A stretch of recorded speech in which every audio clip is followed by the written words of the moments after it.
오늘 말씀의 제목이 도전과 응전입니다.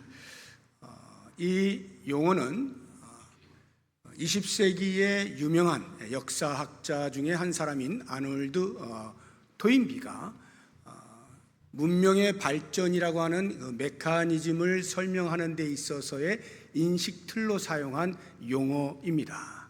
이 도전과 응전, 문명이 어떻게 발전하는가라고 하는 메커니즘을 그의 책 역사의 연구에서 저술을 하면서 문명이라고 하는 것이 직선적으로 계속 진보하고 발전하기만 한 것이 아니라 태어나서 성숙해지고 또는 쇠락해지고 붕괴되어지는 이러한 순환이 계속 반복되어지는 중에 여기까지 왔다 하는 것을 이제 발표를 한 거예요.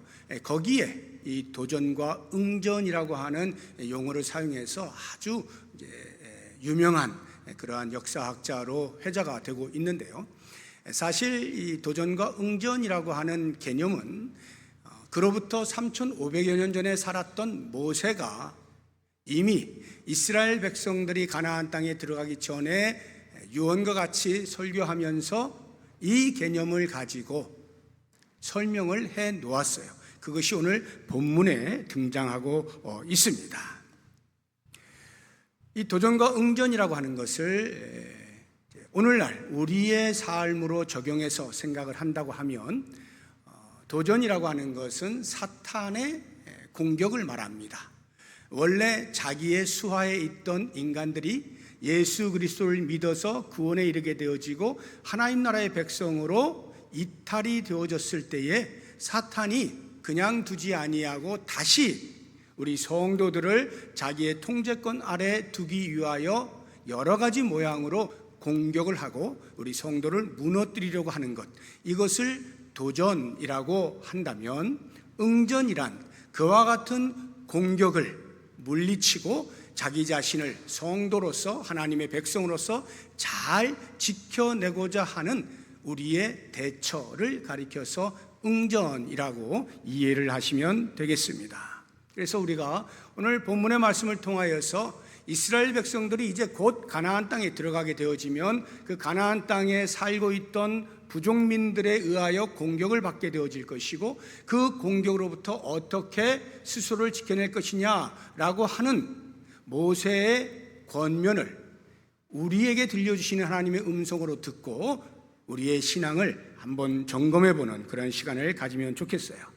모세가 당부한 것은 크게 두 가지입니다. 하나는 올무에 빠지지 마라 하는 것인데요, 16절을 보시게 되면 내 하나님 여호와께서 내게 넘겨주신 모든 민족을 내 눈이 긍휼히 여기지 말고 진멸하며 그들의 신을 섬기지 말라. 그것이 내게 올무가 되리라 해서 올무에 걸리지 말라, 올무에 빠지지 말라 하는 교훈을 주고 있는데, 이 올무가 유혹이라고 이해를 하시면 되겠습니다. 그리고 또 다른 하나는 두려움을 극복하라 하는 것인데요, 18절 한번 보십시오. 그들을 두려워하지 말고 해서 가나안 족속들이 두려움의 어떤 행위를 할 때에 그것을 두려워하지 말아라, 두려움을 극복해라 라고 하는 것인데, 이 두려움을 주는 것을 위협이라고 보시면 돼요. 제가 유혹과 위협이라고 하는 두 단어로 바꿔서 설명을 드리는 것은 사탄이 동서고금을 막론하고 성도를 무너뜨리는 데 있어서 온갖 공격 수단을 사용하지만 그 모든 공격 수단들을 분류하여 크게 두 개의 카테고리로 나누어 본다면 하나는 유혹의 카테고리, 또 다른 하나는 위협의 카테고리로 나누어 볼 수 있습니다. 그래서 이 두 가지를 우리가 생각해 보면서 오늘날 우리를 넘어뜨리고자 하는 사탄의 괴계로부터 우리 스스로를 어떻게 지켜내야 될 것이냐 하는 것들을 말씀을 통하여 도전받기를 원합니다. 먼저 위협에 대해서 같이 한번 생각해 보겠습니다. 사탄이 우리를 무너뜨리는 공격 수단으로 위협이라고 하는 것을 사용하는데, 이 위협이라고 하는 것은 외부로부터 힘을 가하여 겁을 먹게 하는 것을 위협이라 해요. 외부에서 힘이 가해지면 거기에 견디지 못하고 두려운 마음이 생기는 거죠. 두려움이라고 하는 것은 이 위협의 행위로 인하여서 발생하는 내면의 공포심입니다. 17절을 보시게 되면 그들이 가진 공포심을 볼 수가 있는데, 내가 혹시 심중에 이르기를 이 민족들이 나보다 많으니 내가 어찌 그를 쫓아낼 수 있으리요라고 하는 공포심에 떨고 있는 거예요. 이제 곧 가나안 땅에 들어가게 되는데 그들의 마음엔 여전히 혹시 들어갔다가 우리보다 숫자도 많고 힘도 센 저 가나안의 부족민들이 우리를 공격해 온다면 우리가 어떻게 이길 수 있나? 전멸하는 것 아닐까? 두려운 마음에 휩싸이게 된 거예요. 공포심이 조성이 된 거죠. 그런 부분에 대해서 모세가 이야기를 하고 있는 것입니다. 실제로 지금 모세가 유언을 남기고 있는 그 유언을 듣는 대상은 이스라엘 제2세대 백성들이에요. 1세대는 광야의 40년의 삶 가운데 다 죽잖아요. 여호수아와 갈렙을 제외하고는. 그런데 그 1세대 백성들이 죽게 되어진 직접적인 원인 가운데 하나가 바로 이 두려움이었거든요. 한번 보시죠. 민수기 13장 33절 보시면 거기서 네피림 후손인 아낙 자손의 거인들을 보았나니 우리는 스스로 보기에도 메뚜기 같으니 그들이 보기에도 그와 같았을 것이니라. 광야 초기에 가데스바네에서 머물면서 정탐꾼 12명을 보내는데 10명이 와서 부정적인 보고를 하잖아요. 우리는 그들을 보기에 메뚜기에 불과하다. 가면 우린 다 죽는 거야 라고 하는 이 두려움 때문에 하나님께서 언약으로 주신 약속의 땅에 들어갈 엄두를 내지 못하죠. 바로 이 부분으로 인하여서 하나님의 징계를 받고 먹을 것이 없어서 죽는 것이 아니라, 입을 것이 없어서 죽는 것이 아니라 이렇게 불순종을 통하여서 죽게 되어진 일을 이 2세대 백성들이 알고 있단 말이죠. 자기 부모 세대가 그러했던 것을 보았어요. 그런데 이제 모세가 그 2세대 백성들에게 너희들 이제 가나안 땅에 들어가게 되어지면 당시 너희 부모 세대가 두려워했던 그 대적들은 여전히 있다. 하지만 너희는 너희 부모 세대처럼 두려워하지 말아라. 그들을 반면교사로 삼고 극복해라. 이렇게 권면을 하고 있는 것입니다. 우리를 넘어뜨리려고 하는 사탄의 공격, 위협, 너 예수 믿으면 알아서 해? 이렇게 힘을 가해서 위협을 할 때 우리가 거기에 두려움에 휩싸이게 되어지면 자칫 우리의 믿음을 잃게 되어지는 일이 벌어질 수도 있으니 모세가 권면하는 것처럼 과연 우리가 그러한 위협에 대하여 어떻게 응전을 할 것이냐 하는 것은 그 두려운 마음을 버리는 거죠. 두려워하지 않는 거예요. 그런데 두려움이라고 하는 것은 내가 선택하여 가지고 오는 것이 아니라 나도 모르는 사이에 외부로부터 힘이 가해졌을 때에 자연스럽게 찾아오는 감정이란 말이죠. 어떻게 버리냐는 거예요. 내가 선택을 해야 버릴 수가 있는데 그게 아니라 그냥 스물스물 찾아 들어온 이 두려움의 감정을 어떻게 극복할 수 있을까? 어떻게 버릴 수가 있을까? 하는 이 부분에 대하여서 모세가 주고 있는 지혜를 보게 되면 먼저 하는 말이 하나님이 어떤 분이신지 너희의 과거에 경험했던 그 하나님을 기억하라 이렇게 말씀하고 있어요. 18절을 보십시오.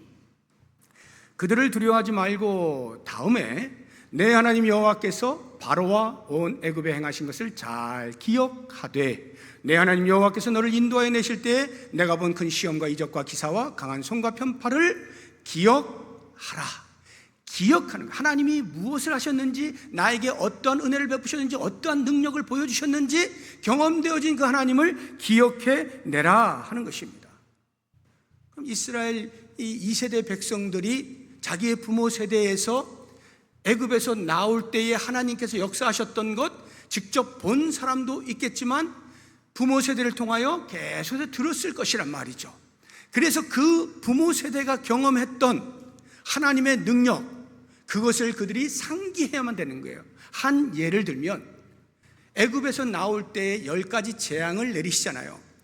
첫 번째 재앙에 바로 순종하여 바로가 내보내 주었으면 좋았겠지만 강팍한 마음에 계속해서 안 돼 하다가 이 10가지 재앙을 다 맞이하게 되는데 그 가운데 한 재앙을 맞이했을 때에 바로의 심정을 이렇게 표현을 해놓고 있습니다. 출애굽기 10장 16절 이하를 보시게 되면 바로가 모세와 아론을 급히 불러 이르되 내가 너희의 하나님 여호와와 너희에게 죄를 지었으니 바라건대 이번만 나의 죄를 용서하고 너희 하나님 여호와께 구하여 이 죽음만은 내게서 떠나게 하라.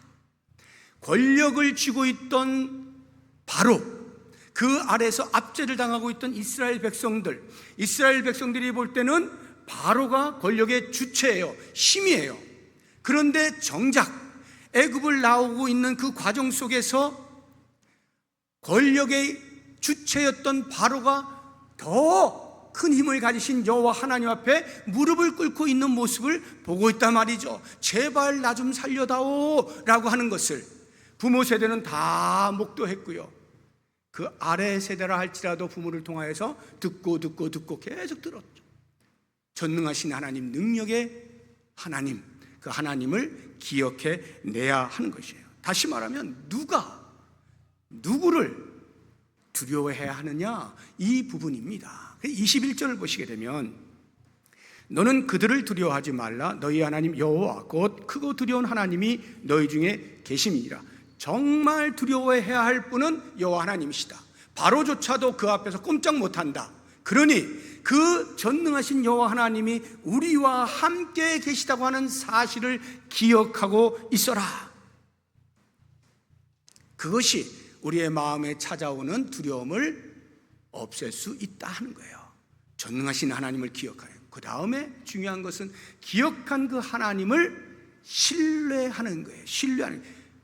지금도 앞으로도 계속해서 과거처럼 우리를 보호하여 주실 것이다, 지켜주실 것이다 하는 이 신뢰를 굳게 붙잡는 거예요.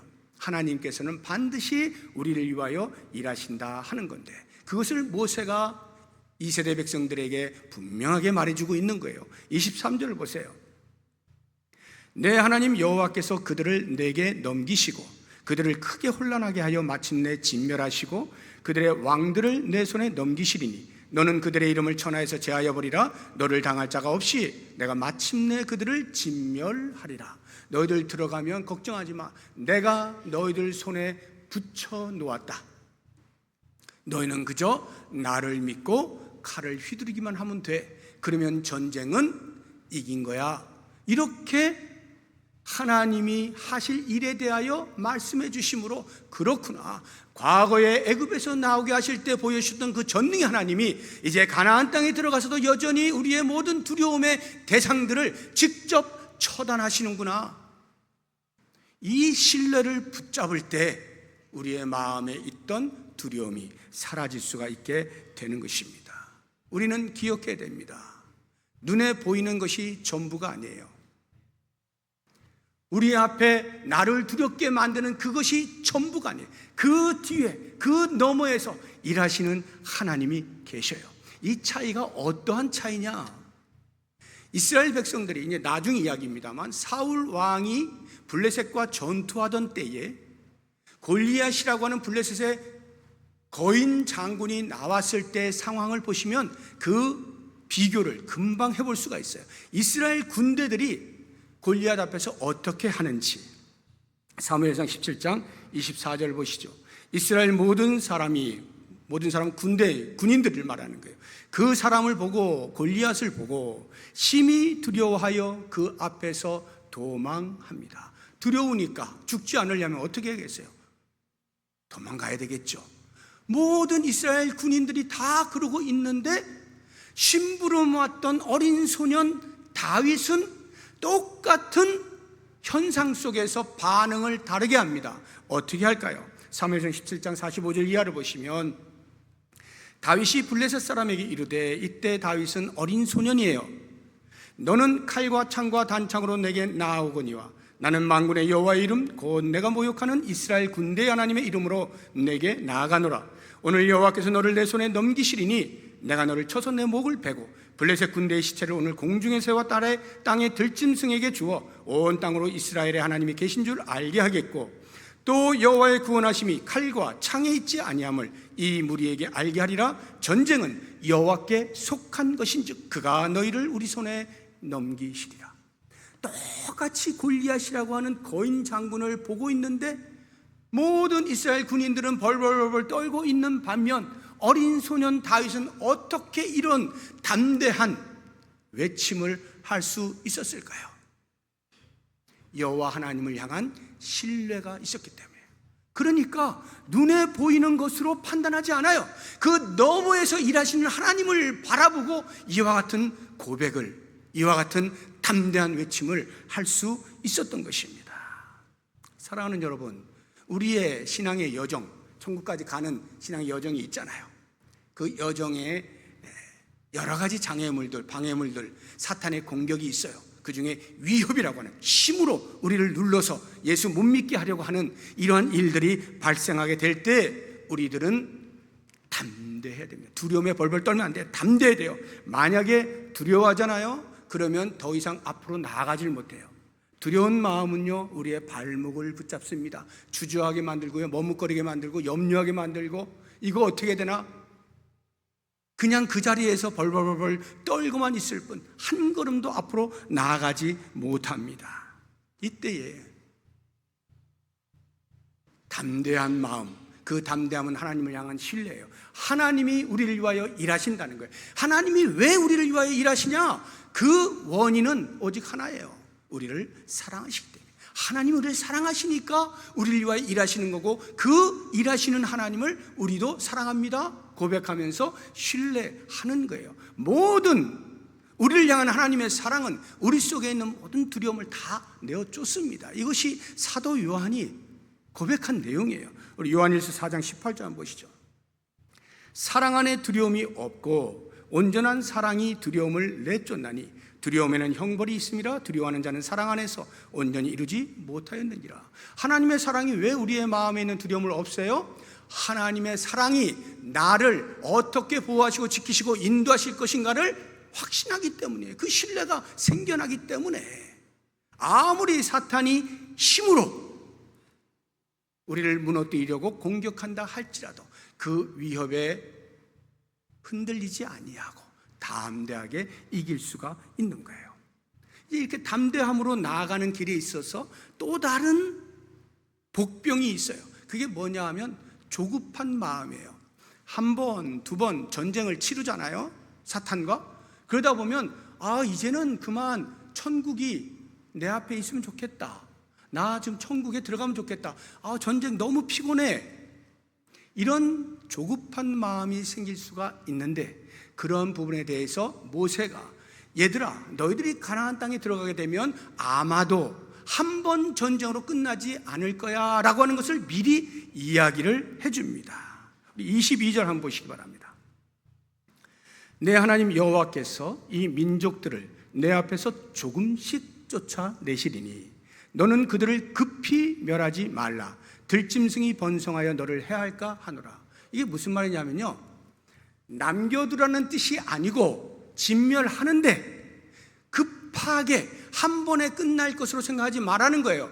한 번에 끝날 것으로 생각하다가 전쟁을 치러서 승리했어요. 그런데 또 어디선가 나타났어요. 그러면 이게 왜 또 나타났지? 하고 이거 어떡하지? 그 다음에는 이러지 말라는 거예요. 계속해서 영적인 전쟁을 치르는 일이 있을 것에 대하여 생각을 해두라는 거예요. 조급해하지 말고 주님이 오시는 그날까지, 또는 우리가 주의 날 마지막 날에 설 때까지는 끊임없이 사탄의 공격이 있을 것임에 대하여 예상을 하고 그때마다 담대함으로 이겨라 라고 이야기하는 거예요. 그래서 우리가 그런 위협에, 사탄의 그 공격들이 다가올 때마다 눈에 보이는 그 위협의 요소들에 함몰되지 말고 그 너머에 계시는, 우리를 위하여 일하시는 주님을 바라보는 것이 정말 중요해요. 그래서 히브리 기자가 우리에게 이야기하는 것이 이거예요. 히브리서 12장 2절을 보시게 되면 믿음의 주요 또 온전하게 하시는 이인 예수를 바라보자. 그는 그 앞에 있는 기쁨을 위하여 십자가를 참으사 부끄러움을 개의치 아니하시더니 하나님 보좌 우편에 앉으셨느니라. 예수님께서 우리가 걸어가게 되어질 모든 인생의 과정들, 사탄의 공격에 어떻게 대응하느냐라고 하는 그런 것들 다 먼저 경험하시고 하나님 보좌 우편에 앉으셔서 우리를 격려하시고 위로하시고 용기를 북돋아 주신단 말이에요. 그래서 우리는 그러한 사탄의 공격들을 당하게 될 때마다 거기에 함몰되어서 어떡하나 이것이 아니라 이미 먼저 경험하시고 우리에게 계속해서 힘을 부어주시는 그 요소 너머에 계시는 예수 그리스도에게 우리의 시선을 고정하는 거예요. 그랬을 때 우리가 모든 사탄의 위협이라고 하는 이 공격으로부터 넉넉히 이겨낼 수가 있는 것입니다. 두 번째로 사탄이 우리를 넘어뜨리는 데 사용하는 유혹에 대해서 한번 생각을 해보겠습니다. 유혹, 이것은 위협하고는 성질이 완전히 다릅니다. 위협은요, 밖에서 힘을 가해서 못하게 만들려고 하는 것이지만요, 유혹은요, 사탄이 아무런 힘을 쓰지 않습니다. 다만 함정을 파놓고 우리 스스로가 그 함정에 빠져서 자멸하도록 기다리는 거예요. 이게 유혹입니다. 그래서 모세는 그것을 가리켜서 올무라는 표현을 썼어요. 16절 한번 보세요. 제일 뒷부분에 보시게 되면 그것이 내게 올무가 되리라 했을 때 이 올무, 함정, 덫, 새를 잡는 데 쓰는 미끼, 이것이 올무잖아요. 우리 남자분들 군대 갔다 오신 분들은 다 들어봤을 텐데 부비추랩이라고 하는 말 들어보셔서 전쟁을 하는데 상대 군인들을 죽이는 방법으로 전면전을 벌이는 것이 아니라 땅을 파서 이렇게 빼쭉한 걸 꽂아놓고 위에다가 나뭇잎을 덮어놔서 모르고 지나가다 푹 빠져서 죽게 만든다거나 하는 이런 것을 이제 부비추랩이라 그래요. 이런 부비추랩, 이게 올무라는 것입니다. 가나안 땅에 이런 올무가 있어요. 모세가 이야기하는 거예요. 야, 너희들 가나안 땅에 들어가면 그들이 창을 들고 무조건 위협하는 그런 것만 있는 게 아니야. 올무도 있다. 그들이 아무것도 안 하는 것 같은데 사실은 우리가 조심하지 않으면 스스로 자멸하게 되는 그러한 함정들이 있어. 그걸 이야기해 주는 게 우상 숭배입니다. 우상 숭배라고 하는 올무가 있다라고 이야기를 해요. 그래서 모세가 그들에게 당부하는 것이 우상 숭배하지 말아라. 16절 다시 보십시오. 뒷부분에 보시게 되면 그들의 신을 섬기지 말라 돼 있죠. 그들의 신을 섬기지 말라. 가나안 족속들이 이런 신 저런 신 막 섬기고 있어요. 그때 그런 신들을 섬기는 올무에 빠지지 말라는 것이에요. 그래서 눈에 보이는 대로 신상들, 그들이 섬기는 신상들, 주상들 이런 것들 전부 다 불태우라 그래요. 5절 한번 보세요. 오직 너희가 그들에게 행할 것은 이러하니 그들의 제단을 헐며 주상을 깨뜨리며 아세라 목상을 찍으며 조각한 우상들을 불사를 것이니라. 없애버려라, 눈에 보이지 않게 해라 라고 하는 거예요. 그리고 또 한 가지, 통혼하지 말라는 거예요. 가나안 족속과 혼인하지 말라고 이야기합니다. 3절 4절 한번 보시게 되면 또 그들과 혼인하지도 말지니 내 딸을 그들의 아들에게 주지 말 것이요 그들의 딸도 내 며느리로 삼지 말 것은 그가 내 아들을 유혹하여 그가 여호와를 떠나고 다른 신들을 섬기게 하므로 여호와께서 너희에게 진노하사 갑자기 너희를 멸하실 것임이니라. 통혼하지 못하게 하는 거예요. 왜? 통혼하면 단순히 혈통이 섞여서 그런 문제가 아니고 통혼을 통하여 그들이 섬기는 우상을 자기도 모르는 사이에 섬기게 되기 때문에 통혼을 하지 못하게 하는 것입니다. 결국 하나님께서 궁극적으로 모세를 통하여 그들에게 명령하시는 것은 들어가게 되면 가나안 족속 전체를 진멸하라는 거예요. 1절 한번 보시기 바랍니다. 내 하나님 여호와께서 너를 인도하사 내가 가서 차지할 땅으로 들이시고 내 앞에서 여러 민족 헷 족속과 기르가스 족속과 아모리 족속과 가나안 족속과 브리스 족속과 히위 족속과 여부스 족속 곧 너보다 많고 힘이 센 7 족속을 쫓아내실 때에 2절 내 하나님 여호와께서 그들을 내게 넘겨 내게 치게 하시니 그때에 너는 그들을 진멸할 것이라. 우리가 그냥 얼핏 보게 되어지면 하나님이 매우 잔인한 하나님으로 보이죠. 어떻게 가나안 족속을 다 죽이라고 하는가? 자기들이 차지하려고 살고 있던 사람들을 죽인다고? 이런 무례함이 어디 있나? 너무나 이기적이다. 이렇게 판단하기 쉽지만 하나님께서 진멸을 요청하시는 것은 이미 가나안 땅에 죄가 가득 찼기 때문에 그 죄의 징계로서 진멸을 요청하시는 거예요. 그래서 진멸이라고 하는 것이 여러 단어가 있습니다만 그 가운데 대표적인 것이 헤렘이라고 하는 단어가 있어요. 히브리어에 이 헤렘이라고 하는 단어가 진멸이라는 뜻도 가지고 있지만 받침이라는 뜻이 있어요. 하나님께 바치다 할 때 이 받침이라는 뜻이 있어요. 무슨 말이냐면 그렇게 진멸하는 것을 통하여 모든 죄를 싹 없애고 깨끗한 나라, 거룩한 나라, 하나님께서 거하시기에 충분한 그러한 장소로 만들어라, 하나님께 드려라 하는 차원에서 이 진멸할 것을 명령을 하신 거예요. 그래서 24절을 보게 되면요, 그들의 왕들을 내 손에 넘기시니 너는 그들의 이름을 천하에서 제하여 버려라, 이렇게 명령을 하시는 거예요. 이름을 제거해버리는 거예요. 오직 거룩만이 남아있을 수 있도록, 죄가 있어 하나님의 임재가 불가능하게 만들면 안 된다고 이야기를 하고 있는 것입니다. 이 모든 게 다 우상 숭배와 관련이 있는 것이죠. 그래서 과연 이러한 유혹 앞에 어떻게 성도가 응전해야 되느냐? 한 가지, 정체성을 확립하는 거예요. 내가 누구냐 하는 것을 스스로 보는 거예요. 내가 누군가? 나는 전능하신 하나님이 애굽에서 인도하여서 자유인으로 하나님 나라의 백성 삼으신 하나님의 성민이다 하는 이 자기 정체성, 이것을 갖게 되어지면 나를 지으시고 나를 선택하시고 나를 구원하여 주신 하나님이 나의 신이신데 내가 감히 어떤 다른 신에 눈을 돌리고 마음을 나눌 겁니까? 절대로 그럴 수 없죠.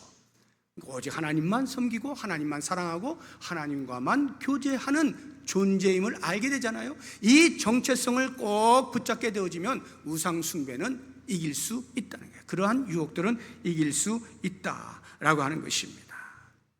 그러면 이제 우리가 이와 같은 유혹을 이제 오늘 우리 시대에서 적용하면서 한번 묵상을 해볼 때에,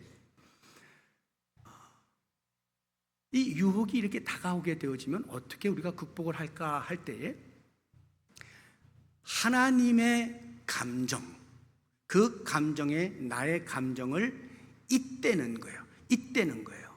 이게 굉장히 중요합니다. 하나님은요, 이미 우리가 십계명을 통해서 보았지만 나 외에 다른 신 두지 말아라, 다른 신을 만들지도 말고 절하지도 말고 섬기지도 말라, 십계명 1계명 2계명에 이렇게 나와 있잖아요. 그만큼 하나님께서는 당신의 백성들과 진지한 사랑을 나누시기를 원하시는 거예요. 그러한 하나님의 감정, 그것은 곧 우리가 한눈 팔 때 하나님의 마음이 상한다는 거죠. 찢어진다는 것이죠. 가슴이 아픈 거예요. 그와 같은 하나님의 감정에 우리의 감정을 잇대라는 거예요. 이해하라는 거예요. 하나님의 감정을 이해하라는 거예요. 그것을 알지 못하여서 범죄하였던 이스라엘 백성들, 이 장면 바로 직전에 보면 모압 땅에 모였던 이스라엘 백성들이요, 모압에 있는 여인들에게 한눈을 팔았어요. 그래서 그 여인들을 아내로 삼고 같이 삽니다. 그것으로 끝나지 않냐고 그들이 섬기던 우상을 같이 섬기게 된 거예요. 그러니 하나님의 마음이 어떻게 되겠어요? 찢어지는 거죠. 하나님께서 하루에 24,000명을 죽여버리십니다. 너무나 속상하셔가지고 그때 그 하나님의 징계를 멈추게 한 한 사건이 있는데, 그것이 바로 아론의 손자인 비느하스가, 한 이스라엘 남자가 모압 여인을 데리고 천막으로 들어갑니다. 성적인 행위를 하기 위해 들어가요. 그때 비느하스가 창을 두고 같이 쫓아갑니다. 그리고는 배를, 두 사람의 배를 그냥 꿰버려요. 그렇게 죽입니다. 그 사건이 있고 하나님의 진노가 멈추게 됩니다. 한번 보세요. 민수기 25장 11절을 보시게 되면, 제사장 아론의 손자 엘르아살의 아들 비느하스가 내 질투심으로 질투하여, 이 말씀을 잘 이해하시죠. 내 질투심으로 질투하여. 하나님의 질투가 뭐예요? 하나님만 사랑해야 될 당신의 백성들이 그 사랑을 나누어 다른 신들에게 마음이 빼앗겼단 말이에요. 그러니까 하나님은 자연스럽게 질투심이 발동한 거예요. 그런데 그 질투심으로 비느하스가 질투하여 하나님의 감정에 비느하스 자기 자신의 감정을 잇댄 겁니다. 하나님의 감정이 어떠함을 이해한 거예요. 그래서 그 감정을 달래는 거예요. 하나님, 알겠습니다. 제가 이렇게 할게요 하고는 그냥 콱 끝을 내버려요. 그렇게 하면서 하나님의 그 노하였던 감정이 수그러들게 된 것입니다. 우리는 하나님께 고정해야 될 우리의 시선을 빼앗는 그 어떠한 것, 그것이 무엇이 되었든, 재물이 되었든, 자녀가 되었든, 명예나 권력이 되었든, 아니면 또 다른 어떤 신이 되었든 말이죠. 그럼 빼앗는 그 어떤 것들, 그것들을 우리의 마음에 두지 않아야 돼요. 용납해서는 안 돼요. 반드시 제거해야 됩니다.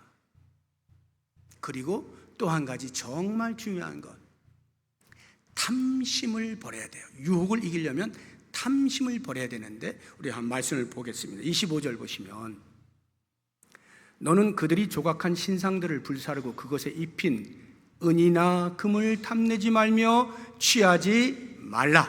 내가 그것으로 말미암아 올무에 걸릴까 하노니 이는 내 하나님 여호와께서 가증히 여기시는 것임이니라. 은이나 금을 탐내지 말라. 탐심을 갖지 말라고 이야기합니다. 여러분, 우상 숭배가 탐심으로 인하여서 발생한다는 것 아셔야 됩니다. 왜 우상을 숭배해요? 우리가 하나님을 섬기고 있는데 왜 또 다른 신에게 기웃거려요? 혹시 하나님이 주시지 못하는 것 저 신이 나에게 줄 수 있지 않을까? 이러한 마음, 나에게 좀 더 유익한 뭔가 있지 않을까? 저 신도 나에게 뭘 해주지 않을까? 탐심, 하나님으로 충분치 않다는 부족을 느끼는 탐심, 이것이 다른 신에게 기웃기웃거리게 만드는 거예요. 물질도 마찬가지고 권력도 마찬가지고 하나님이 주신 것으로 만족이 안 되어지는 그 불만의 탐심이 다른 것들에 자꾸 시선을 빼앗기게 만든다는 것입니다. 탐심을 버려야 돼요. 여러분 잘 알고 계시죠? 원숭이 잡는 법. 원숭이가 욕심이 많다 그래요. 그래서 원숭이를 잡으려고 하면은 그렇게 어렵지 않게 원숭이가 지나다니는 길에 어떤 항아리가 됐든 아니면 나무가 됐든 움푹 이렇게 파인 손이 겨우 하나 들어갈 만한 구멍이 있는 곳에다가 원숭이 좋아하는 나무 열매 또는 음식을 갖다 놓는다는 거죠. 그럼 냄새를 맡고 찾아온 원숭이가 여기 먹을 게 있네 하고는 손을 비비고 들어가서 탁 움켜쥐면 꽉 잡으니까 주먹이 돼요. 이 주먹이 빠져나오질 못하는 거예요. 원숭이가 머리가 있으면 이러다가 나 잡히면 죽는다, 빨리 도망가야지 라고 판단했다면 이걸 놓으면 되겠죠. 놓고 다시 이렇게 빼내면 되잖아요. 그런데 그 욕심이 이걸 놓지 못하게 만들어서 계속 거기에서 어떻게든지 해보려고 바등바등거리다가 결국에는 덫을 놓은 사람에게 붙잡힌다는 거예요. 우리의 탐심이라고 하는 것이 놓으면, 버리면 사는데 놓지 않아서 계속 그걸 붙잡고 있다가 결국은 사탄의 먹이가 되어버린다는 거죠. 사랑하는 성도 여러분, 우리의 신앙의 여정 속에서 사탄이 우리를 넘어뜨리기 위해서 때로는 위협으로 때로는 유혹으로 끊임없이 공격을 해올 때 이 공격이 한 번, 두 번으로 그칠 것이라 생각하시면 안 됩니다. 사탄은 너무 집요해요. 왜 집요한지 아세요? 사탄이 힘을 쓸 수 있는 것은 이 땅뿐이거든요. 이 땅이 넘어가면, 즉 마지막 날이 오면 더 이상 사탄이 설 곳이 없어요. 그러니까 마지막 순간까지 어떻게든지 자기의 영역을 확보하기 위해서 끊임없이 우리를 괴롭히는 거예요. 그래서 우리의 인생 여정, 천국을 향하여 가는 천국의 여정, 그 순례길에서 사탄의 공격은 끊임없이 다가오게 되어 있어요. 이럴 때 우리가 위협을 받거나 유혹에 있을 때에 때로는 담대함으로, 때로는 성도다움으로 그 모든 위협과 유혹을 물리칠 수 있어야 돼요. 때로는요, 우리가 부분적으로 또는 일시적으로 흔들릴 때가 있죠. 사탄의 그런 공격 때문에 흔들릴 때가 있어요. 또는 심지어 실패할 수도 있어요. 그러나 그게 끝이 아닌 것을 꼭 기억하셔야 됩니다.